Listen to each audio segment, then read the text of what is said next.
Greetings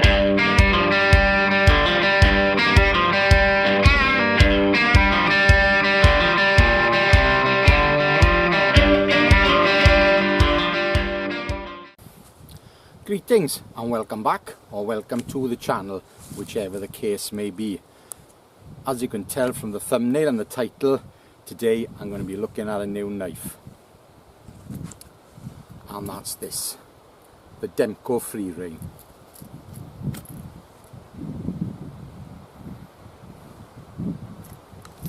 Designed by Andrew Demko, who I believe used to work for Cold Steel and designed many of the Cold Steel folders. This knife, to me, is a bit of a hybrid. It's a hybrid between the Master Hunter and the SRK. Yes, I brought them both with me to show you. Two of my favourite production knives in the world. I think both of these are great knives. They're great knives for the woods, they're great emergency survival knives. They are just great knives. So when I saw this thing, I thought, I gotta get one of them and I've gotta test one out. It arrived. I did buy it second hand, but it had never been used. So the edge is perfect as it came from the factory, and I tried it out before I came out, and it is hair popping sharp. So I can't see any problems with that doing the job. Spear point blade, some strange, huge jimping which I don't understand, but there we are, it's there.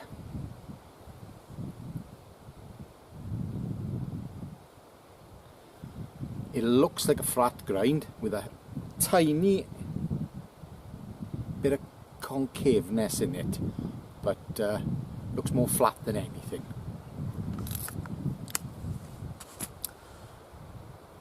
A scenario. Now, a lot of the time when I do a knife review, I will get a comment, somebody saying, oh, why are you battening? Take an axe. Oh, can't you afford an axe? Clever, smart ass comments. It's about the knife, what the knife can take. I'm not going to abuse anything. I'm going to use it sensibly. So here's a scenario. You're out on your canoe. You've gone out for a weekend. Weather's looking great. You're on the lake. You're in Sweden or Canada, somewhere like that. An area where people go in the summer. You know, lots of people do go to these areas in the summer. True wilderness is pretty hard to find these days, unless you're Jim Baird, of course. So you're out there, you're on your canoe, sky gets dark, you think, right, I better go into shore, it's not looking good. Rain comes down.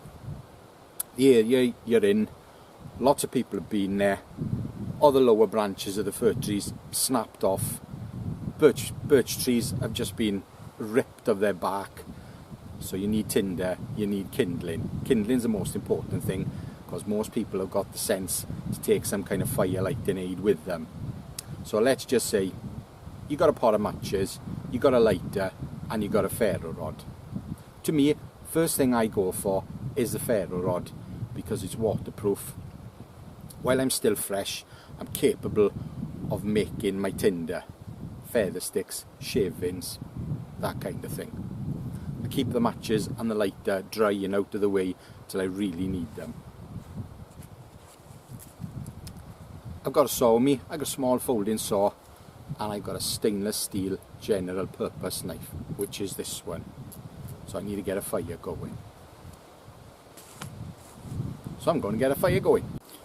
And one thing you will find in these particular areas, I'm talking about the campsites people use, is stumps.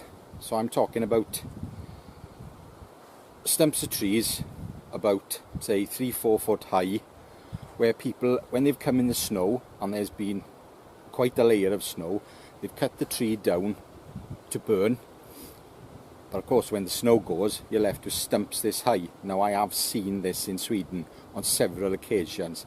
Now, I've got a piece of timber here which I've been nibbling away at for the last couple of years, doing knife reviews and what have you. See, it's not stuck in the ground, But I've got some rocks here. I'm going to stand this up to make my life easier. And what I'm going to do, I'm going to cut into it halfway with the saw, and then I'm going to batten it down and take my dry splits off that. I have demonstrated this before. I think I have actually demonstrated it in a tree where I cut the tree down to 4 foot and then did it from there. So the rest of the tree I used for fuel, and I got my tinder and my kindling out of what was upright. So I can stand up, I'm comfortable, I'm not kneeling down, I'm not in the slop or anything, I'm standing up. So hopefully I can get this to stand up, and I'll do this technique now.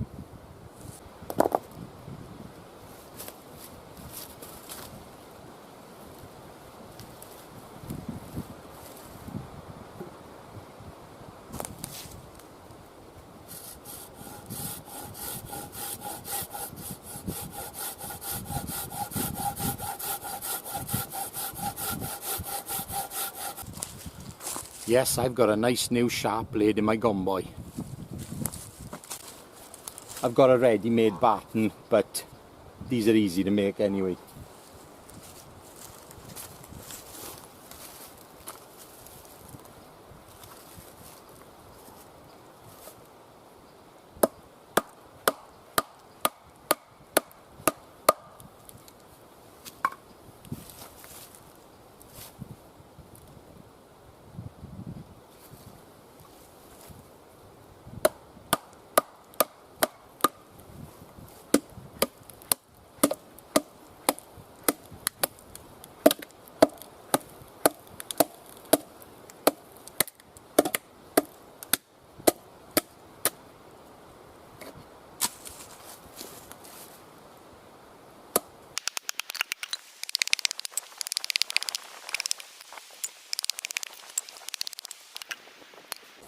So you can see where I'm going with this. Obviously I didn't go right through the middle, I nibbled it all off.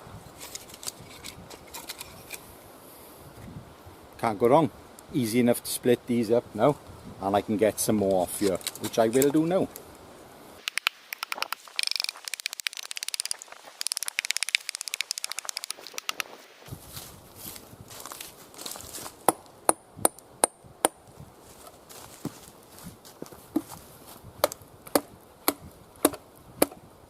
So 1+ already for this knife. Protruding tang. I love a protruding tang. That's where the two cold steels fail in my opinion. No protruding tang. Because if you hit the rubber too often, then the rubber breaks and the tang's exposed and the knife is a mess. Right, I'm going to split these down a bit smaller now for kindling, first stage kindling. And then I need some tinder and some fine shavings.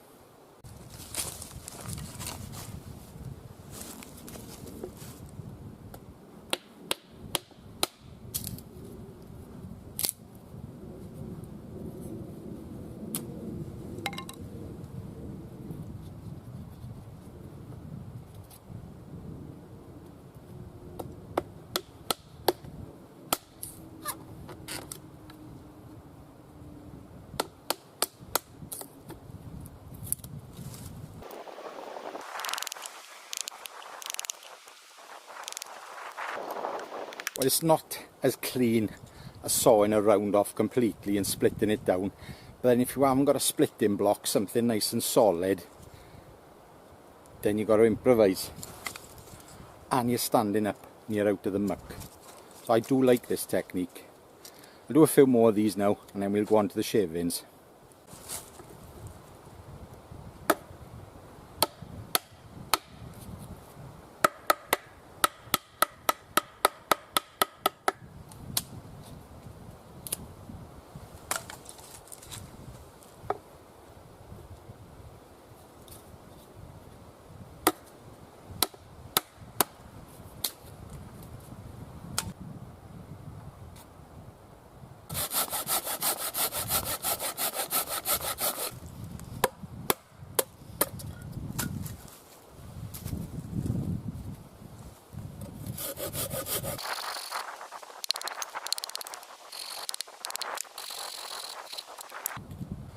damn sight easier when you're taking bigger chunks off. Right, well, that's that round processed. I've saved the best piece, and I'm going to make a little feather stick, what I call an igniter stick, with that.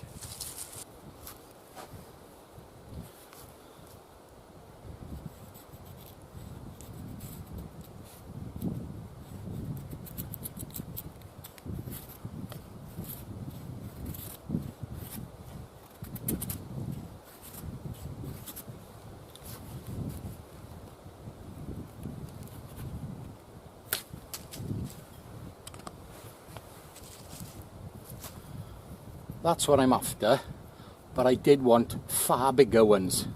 But well, you work with what you got.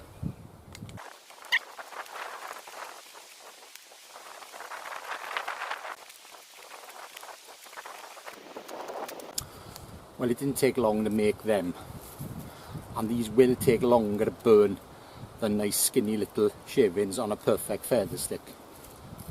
I will need a few more.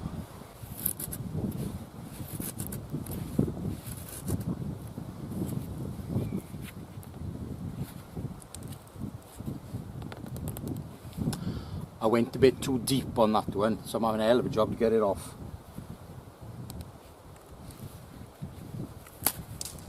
It's off.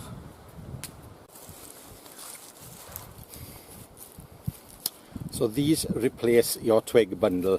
Now ideally, I think if it was absolutely tipping down with rain, I'd make at least double that. But it's not. Weather's fine. Bit of a breeze. Fire should go up. Easy. Famous last words.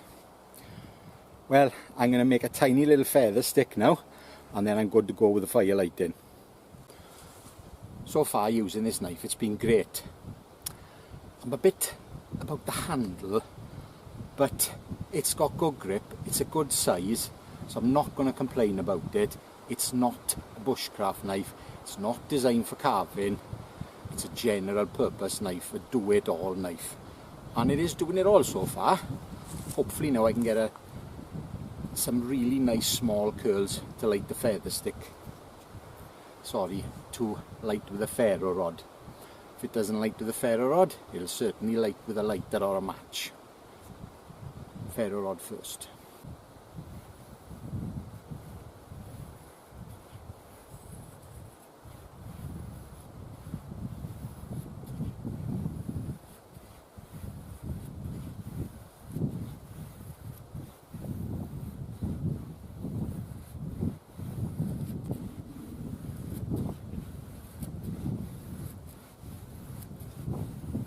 I'm going to stop there because I've got to tell you, this is an absolute darling for making feather sticks.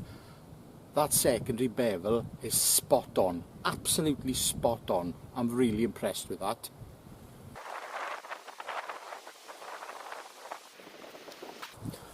Now I could stop there. That'll light with the ferro rod and it will light the other ones. But seeing as this knife is performing so well, I'm going to carry on until it's a nice big bundle. Time to light the fire. I've got my pot out, I've got my tripod ready so I don't lose any heat because I really need a cup of tea. Right then, here we go. Small stuff, middle stuff, big stuff.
There we go, job done, absolute piece of cake. Great. I'm saying it was a piece of cake, it actually took ages to do all that and film it, but I will have my cup of tea.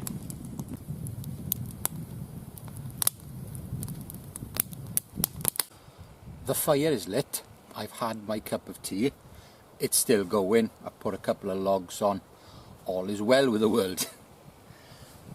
I'm going to talk about the spine. Now what I noticed when I was lighting the feather stick, where's the knife?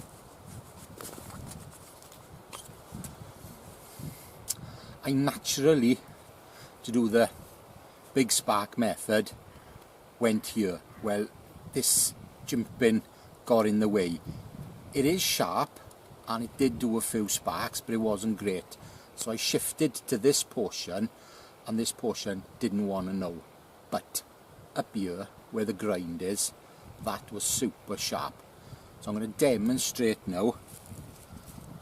I made a little feather stick and ignite the stick. Took very little effort.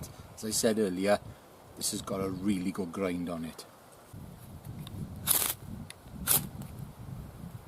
It's going in the groove. I don't like that.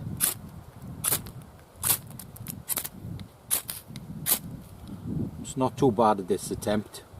The tip's really good.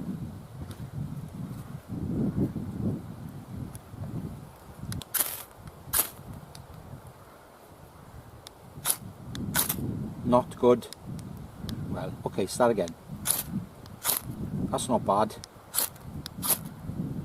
Not quite as good. Really good.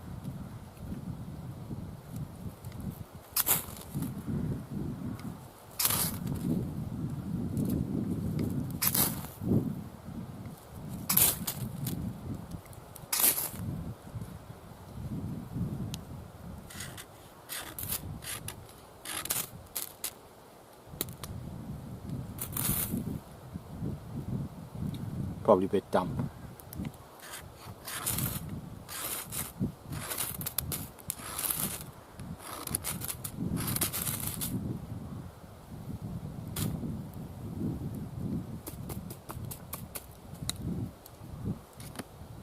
Scrapings.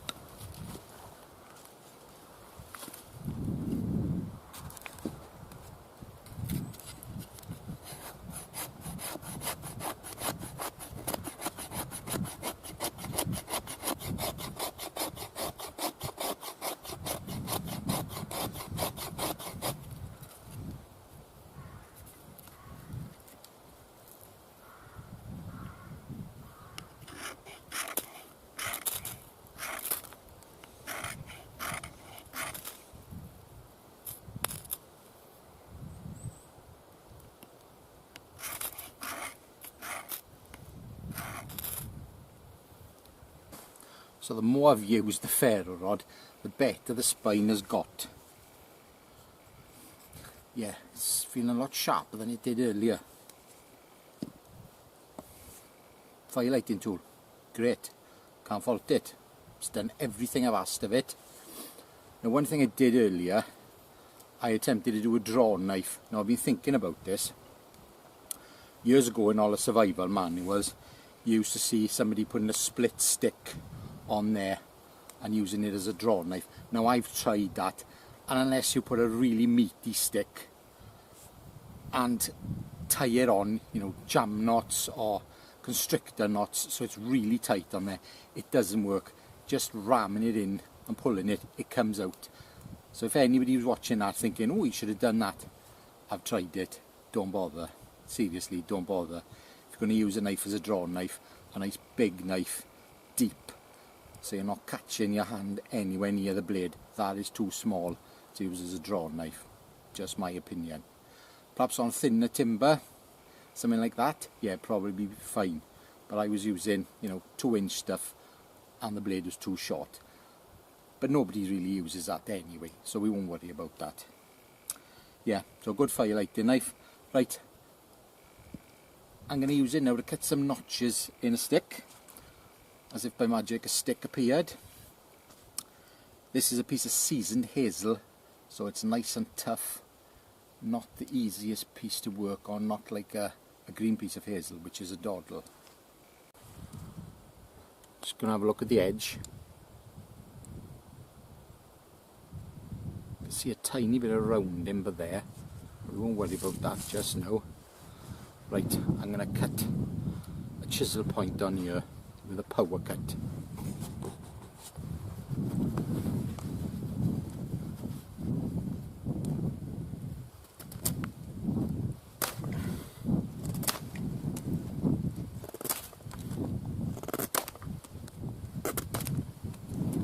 That's a bit damp, but straight away that's annoying me. I'll choke up a bit, get further up the blade. Now that's making, yeah, that's going to really annoy me for power cuts.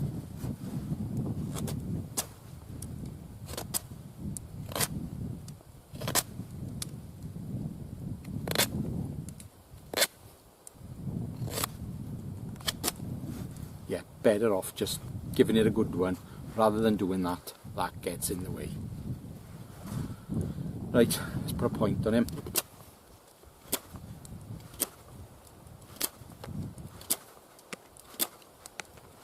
It's flying through. The grind's great.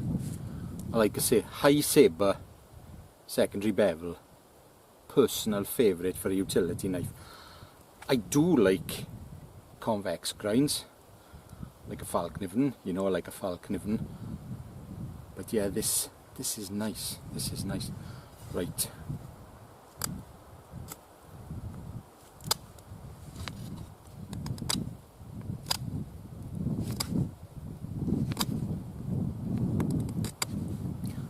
I seriously don't see the point in these. I don't see the point in them at all. I never use a knife with my thumb like that. You see a lot of people doing feather sticks that way, putting it on a log, pushing down.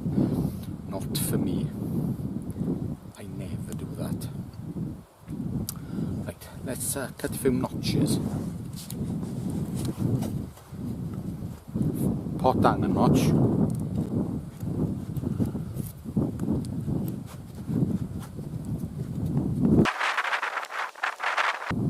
Funny, now I'm finding myself want to put my thumb there. Okay, use it then, use it. I wouldn't do that with a bushcrafting knife, a Scandi grind, because it's got a shorter blade.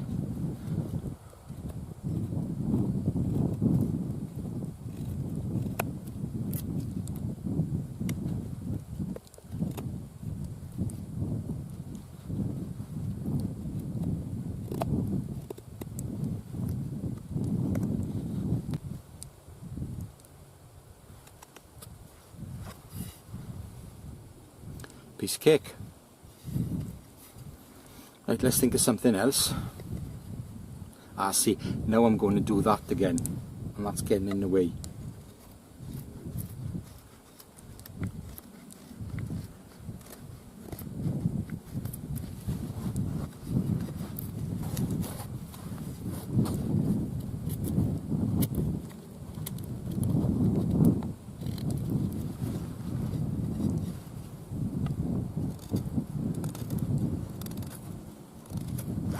Right, now we see, well now I see where blade that deep fails, and that is carving. It's too deep for carving, but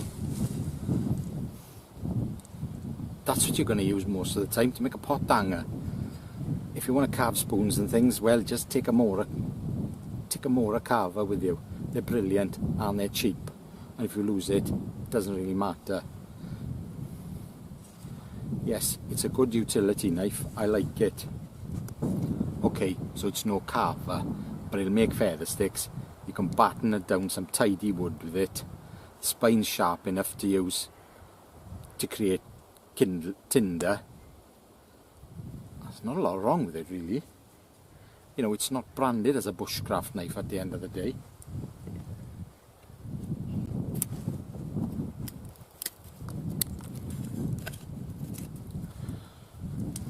I'm just using the edge now, basically. I think it's lost a bit of sharpness. Let's test.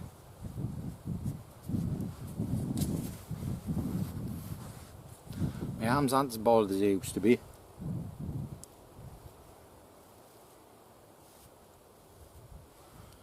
Well, it's still shaving, but it's nowhere near as sharp as it was when I started. Nowhere near.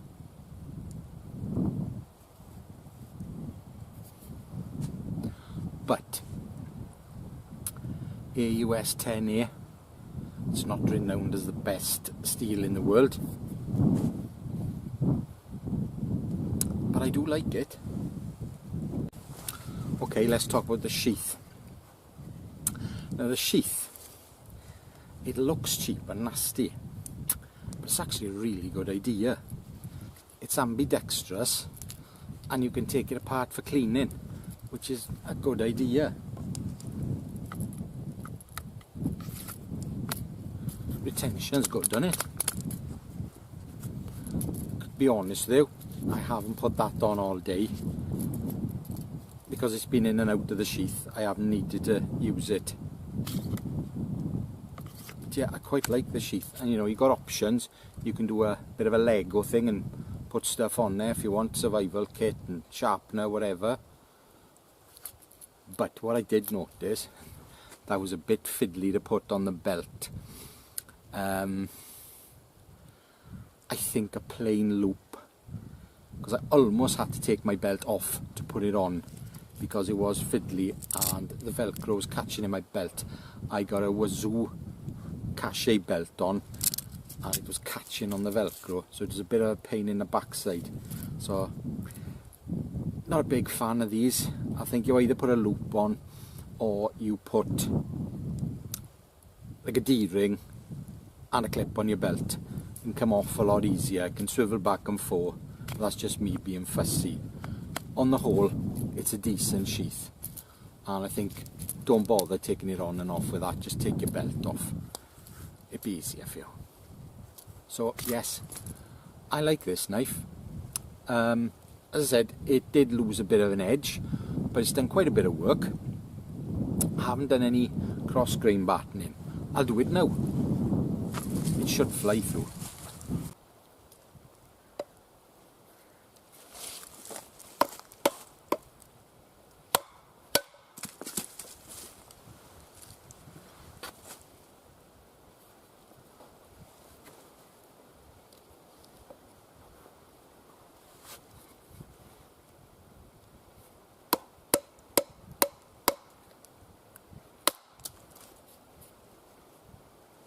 Yeah, that sabre grind flies through.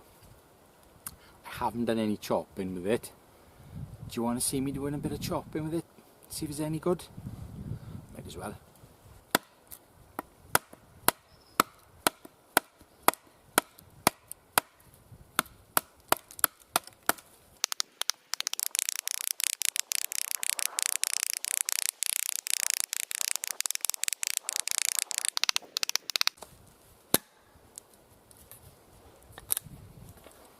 It chopped fine.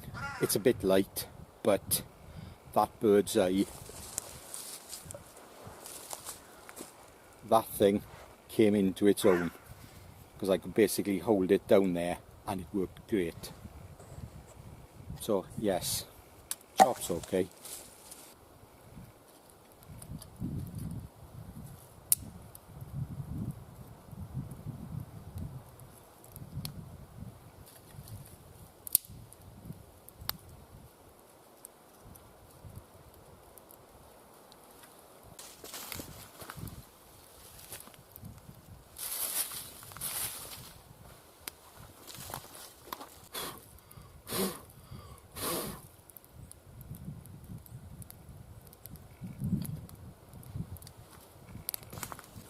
Yes, it's time for another cup of tea. Well, I'm more or less done for the day now anyway. I'm going to chill out here and I'm just going to say my last bit on the knife and I'm done. Oh, I need another cup of tea. Final thoughts on the Demko Freereign. I like it. I think it's a really good knife. And if you're looking for a do-it-all knife, you can't go wrong. Apparently, I've been told they're going to be bringing this out in Magna Cut, so then you're getting some major edge retention with Magna Cut. It's amazing stuff. This cheap and cheerful stuff, it's okay, it's lost its edge, but it's still sharp enough to continue, and if you're happy to run it over a steel or give it a quick sharpen in the field, then it's fine, don't worry about it. I've used it all morning, I'm saying that most of the day, and I'm quite pleased with it. I think it's a damn good knife. I saw it first of all on Mark Young's channel, Mark Young from Canada. I actually met Mark Young at the Wilderness Gathering. He was visiting his son who lives in the UK, and he came over to say hello. I was unaware of Mark until then, but I'm now a subscriber to his channel, and I've gone back and I've watched loads of videos, and that's how I knew about this, because I saw it with Mark Young. Thank you, Mark. Thank you to the nice gentleman that sold it to me. Practically brand new, for a lot less than they were brand new in the shops. Yeah, very pleased with that. Obviously, as I said earlier, that's a bit crappy for bushcrafty tasks, and I'm pretty sure that Mark Young said the same thing on his video. The jimping, I see absolutely no need for it. If anything, bring it to there and do them tighter together, because I did find myself putting my thumb there, which is not something I usually do, but I did do it. So yes, there may be a place for jimping. I don't mind admitting when I'm wrong. I don't mind at all. I'm not one of these people who thinks he knows everything. Nobody knows everything. Yes, I'm impressed with that knife. I really like it. I just like it in better steel. 3V, Samurai, laminated, yeah, be nice, but not the deal breaker. Yeah, do it all knife, spot on, definitely. And the sheath's pretty good as well. Well thought, just looks a bit cheap. I think the grey makes it look a bit cheap. But apart from that, there's absolutely nothing wrong with it. It's a good all-round knife. And it beats the cold steel because it's got a protruding tang, and I do use it because if I'm battening anything, you're battening, it tends to creep. You can give it a hit on there and you aren't going to worry about damaging your rubber handle. So yes, a good knife, and I would seriously think about that before, let's say, a Falkniven S1. I prefer that than a Falkniven S1.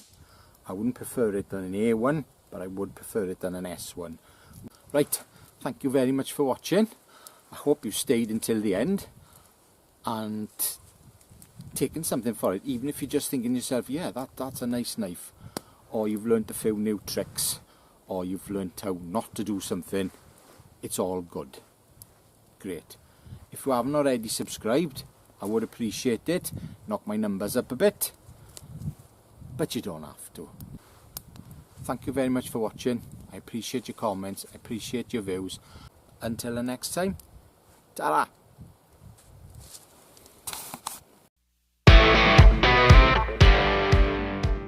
Split these down a bit smaller now, and I'm going to get on. My words are not coming out right, and it'll probably perform as many carving tasks as you want. Start that again, say that again. You know, it'll, for fuck's sake. I just chopped that off and forgot to put, I just chopped that off and I actually forgot. Start that again. Final thoughts on the Demko Freereign. Start that again because I slurred my words. Thank you very much for watching.